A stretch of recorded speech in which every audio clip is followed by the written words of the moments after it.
कहते हैं कुछ सायों से इंसान कभी नहीं बच पाता। रिया की कहानी भी कुछ ऐसी ही है, जो उसके जन्म के साथ शुरू हुई और आज तक खत्म नहीं हुई। रिया एक छोटे से गांव की लड़की थी, लेकिन एक साया उसके जन्म के साथ ही आ गया था। 5 साल की उम्र में कमरे के कोने में एक औरत का चेहरा देखा, सफेद आंखें और मुंह से टपकता खून। माँ ने कहा बुरा सपना है, लेकिन सपना तो अब शुरू हुआ था। उस रात पापा की चीख ने घर हिला दिया। रिया मिट्टी और खून में लिपटी, हाथ में एक पुराना जंग लगा चाकू। वो आंटी खेत में मिली थी, कह रही थी ये तुम्हारे लिए तोहफा है। तोहफा या श्राप? उस दिन के बाद से रिया के आसपास अजीब हादसे होने लगे। कभी स्कूल में उसके बैग से टीचर की कॉपियां फटी हुई मिलती, कभी दोस्तों के खिलौने बिना वजह टूट जाते।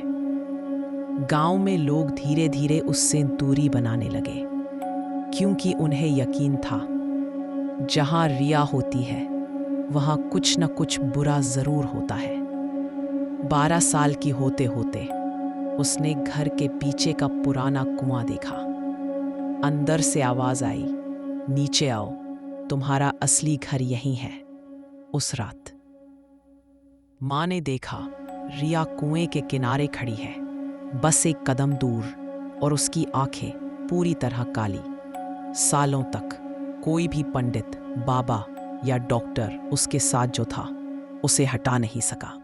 22 की उम्र में उसकी जिंदगी में आरव आया, एक लड़का जो जैसे उसके दर्द को समझता था, और उसके आते ही सब पैरानॉर्मल चीजें रुक गई। रिया को लगा अब वो सामान्य जिंदगी जी पाएगी, लेकिन एक तूफानी रात आरव बिना कुछ कहे चला गया और कभी वापस नहीं आया।